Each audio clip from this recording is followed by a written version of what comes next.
Let's try this question. If waves traveling at same speed, which of the following matter waves have the shortest wavelength? किसका shortest wavelength होगा? Right? अगर हम बात करें lambda और de Broglie wavelength की, de Broglie hypothesis की, तो लैम्ब्डा इज इक्वल टू किसके बराबर होता है? H by M V. Velocity यहां पे कांस्टेंट है, वेलोसिटी यहां क्या है?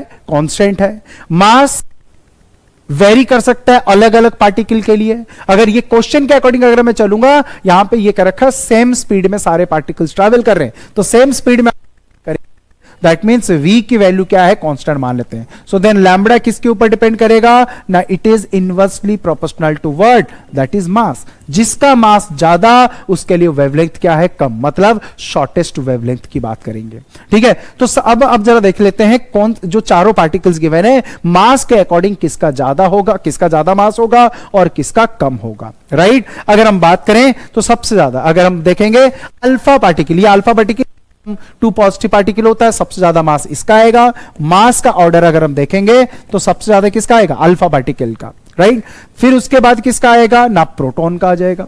ठीक है, फिर उस प्रोटॉन, न्यूट्रॉन भी यहां पे गिवन है, तो न्यूट्रॉन भी गिवन है, तो न्यूट्रॉन को कंसिडर करेंगे, फिर प्रोटॉन, फिर देन आपका क्या होता है? सबसे कम इलेक्ट्रॉन का होगा। सो दैट मीन्स मास का ऑर्डर आ जाएगा अल्फा पार्टिकल, प्रोटॉन्स, फिर उसके बाद इलेक्ट्रॉन्स का होता है। तो फिर अब जरा देखिए वेवलेंथ किसका कम होना चाहिए? जिसका मास ज्यादा, वेवलेंथ उसका क्या होना चाहिए? शॉर्टेस्ट होना चाहिए। तो दैट मींस कौन सा ऑप्शन करेक्ट होगा ना? अल्फा पार्टिकल का मास ज्यादा होने की वजह से शॉर्टेस्ट वेवलेंथ इसका भी होगा। राइट? तो ये था हमारा क्या है? That is correct option is our word B option.